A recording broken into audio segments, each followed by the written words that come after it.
ছাত্রলীগকে বোকা বানানোর জন্য আমরা জয় বাংলা স্লোগান দিলাম। একজন আহত হচ্ছে, একজন পড়ে যাচ্ছে, ওই কমতেছে। আমরা ওদেরকে ঢিল মারে, ওরা আমাদেরকে গুলি করে। প্রথমে হয়তোবা নিচে গুলি করতো, পায়েটায় সরা বুলেট ছিল, তো অতটা জখম হয় না। কিন্তু আস্তে আস্তে দেখতেছি যে কয়েকটা গুলির শব্দ হয় আর কয়েকজন পড়ে যায়।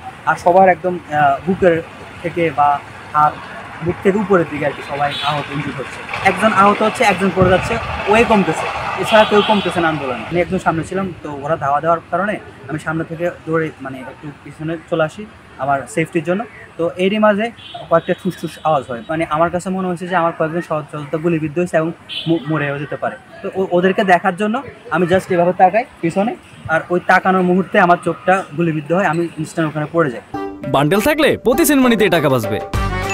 বিকাশ সেনমানি বান্ডেল কিনে জিতুন প্রতি লেনদেনে। সবগুলোর ইনস্ট্যান্ট রক্ততে সারা শরীর ভিজে যায়। পরবর্তীতে আমি নিজেকে কখনো বিশ্বাস করতে পারছিলাম না তখন যে আমি অন্ধ হয়ে গেছি। আপনার চোখের এখন কি পরিস্থিতি? বুলেটটা পেনিট্রেট হয়েছিল, ওটা এখনও ভিতরে আছে। 3 লেয়ার ক্রস করে এটা ভিতরে চলে গেছে, এটা বের করা কখনো সম্ভব হবে না।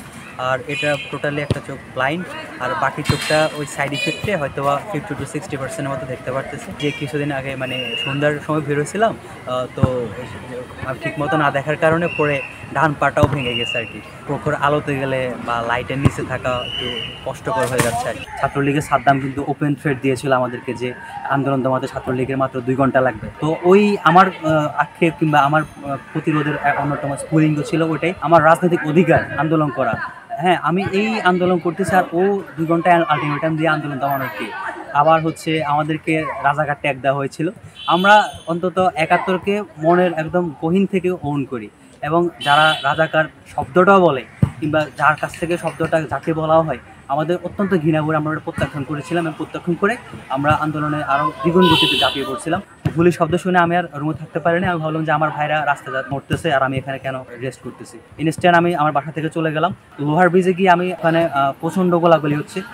মুরাদপুরে যাওয়ার জন্য আমরা তৎকালীন যে ফ্যাসিস্টের শিক্ষামন্ত্রী ছিল ওই বাসায় ওখান দিয়ে আসতেছিলাম, কিন্তু ওখানে ছিল ছাত্রলীগ টাল হয়ে। তো ছাত্রলীগকে বোকা বানানোর জন্য আমরা ওদের স্লোগান দিলাম, জয় বাংলা স্লোগান দিলাম। তো ছাত্রলীগ ভাবছে যে আমরা ছাত্রলীগ, যার ফলে আমাদেরকে হামলা করা নাই। আর এরই মাঝে আমার ডিপার্টমেন্টের আরিফ, আমার ফ্রেন্ড, ও কললে যে আমরা চলে আসছি কয়েকজন, আমাদেরকে ছাত্রলীগরা ধাওয়া দিচ্ছে বারংবার, তোরা আসলে হয়তো বা আমরা কিছুটা লোক সমাগম বাড়বে। তো পরবর্তীতে মুরাদপুর আসলাম। আমার যেটা আক্ষেপ সেটা হচ্ছে, আমরা যখন আহত হওয়ার পর সরকার ফর্ম করার পরও আমাদেরকে দেখছেন 7-8 মাস আমাদেরকে সরকার থেকে ওভাবে চিকিৎসার জন্য ওভাবে করা খোঁজখবর নেওয়া হয়নি। চিকিৎসার বিষয়টা দূরে থাক, আমাদের জন্য এখন যা যা করতেছে তা আমাদের জন্য অনেকটা মানহানিকর।